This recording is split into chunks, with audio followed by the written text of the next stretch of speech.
Have you ever clung so tightly to past pain that it felt like a part of your identity?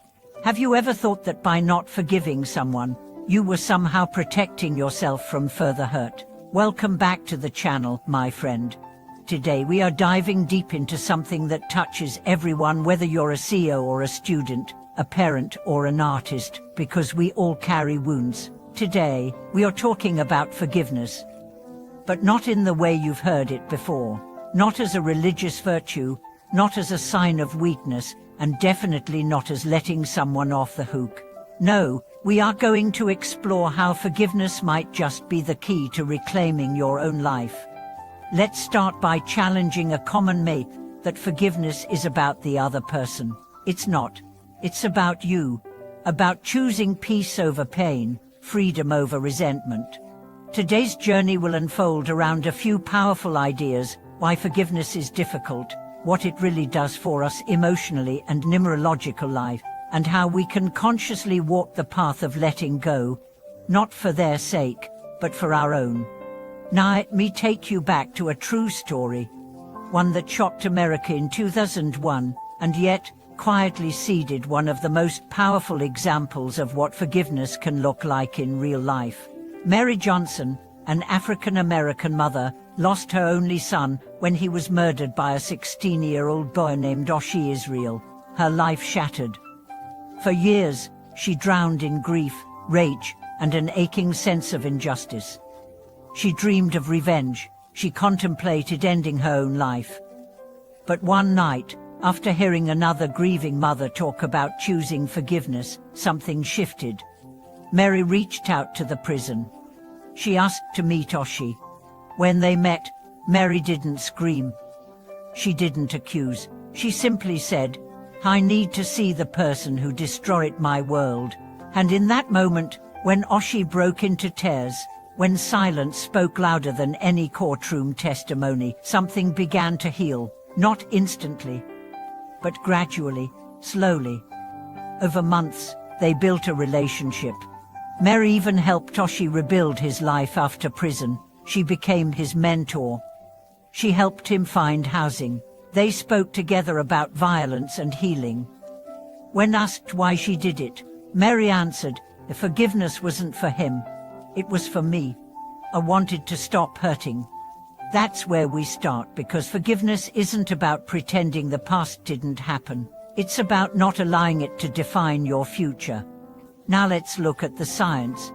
Fred Luskin at Stanford University conducted long-term studies on people who actively practiced forgiveness. The results: anxiety levels dropped by 34, symptoms of depression reduced by 42, and even blood pressure fell by an average of 13. But most compellingly, participants reported a significantly higher sense of happiness, purpose, and clarity. Forgiveness, it turns out, isn't just a spiritual act. It's a psychological detox. It's emotional carp. And yet, here's a common misconception that we need to clear up right now. Forgiving doesn't mean you forget. It doesn't mean you excuse, and it absolutely doesn't mean reconciliation. Forgiveness is not about the other person's behavior. It's about your reaction to it. It's about choosing to no longer drink from the poisonous cup of resentment. Every time you replay a betrayal in your mind, you're inviting the same pain to punch you again and again and again. Forgiveness stops that cycle. Let's go deeper with another story. Sarah Cahill was a best-selling author whose life took a tragic turn when her younger brother was killed in a drunk driving accident. The twist: the driver was her ex-boyfriend. The man who once brought her flowers had now brought death into her family. For years, Sarah couldn't speak his name without crying, but then she received a letter. Not an apology in the traditional sense, no excuses, no justifications. Just one line: "I pray you don't waste your life hating me." Something in her broke. She realized her hatred wasn't punishing him, it was imprisoning her. Sarah began writing about forgiveness.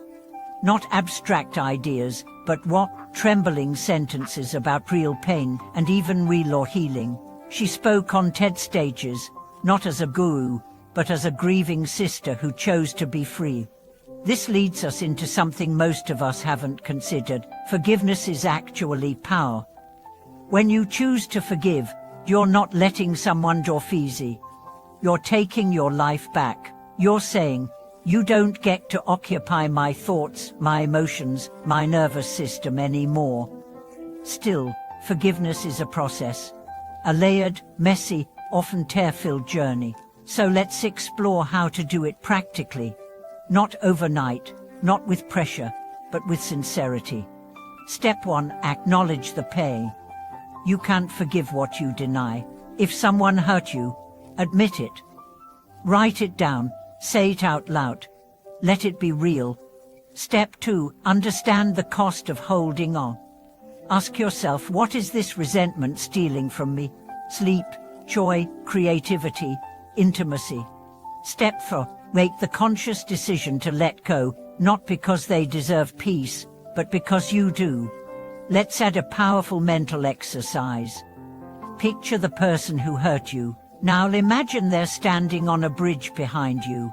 Visualize yourself uncocking a heavy weight from your back, resentment, pain, revenge, and throwing it off that bridge. Not them, just the weight. And as it falls, you walk forward, light, pole, liberated. Let me bring in another voice here. Viktor Frankl, a Holocaust survivor and author of Man's Search for Meaning, wrote, "Between stimulus and response, there is a space. In that space is our power to choose our response. In our response lies our growth and our freedom." That space, that moment of pause, is the birthplace of forgiveness. Let's talk about self-forgiveness too. Because often, the hardest person to forgive is yourself.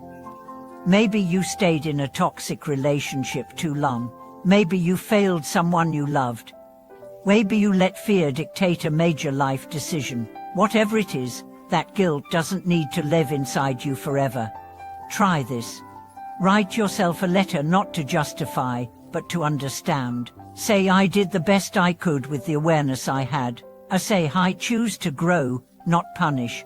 Burn it, bury it, or keep it as a promise. Friends, I know this topic stirs deep waters. Forgiveness isn't a greeting card slogan, it's spiritual surgery. But it's worth it, because on the other side of forgiveness is freedom, peace, lightness. And now I want to speak directly to you. Yes, you, the one who has been carrying that heavy memory, that unresolved anger, that lingering grief.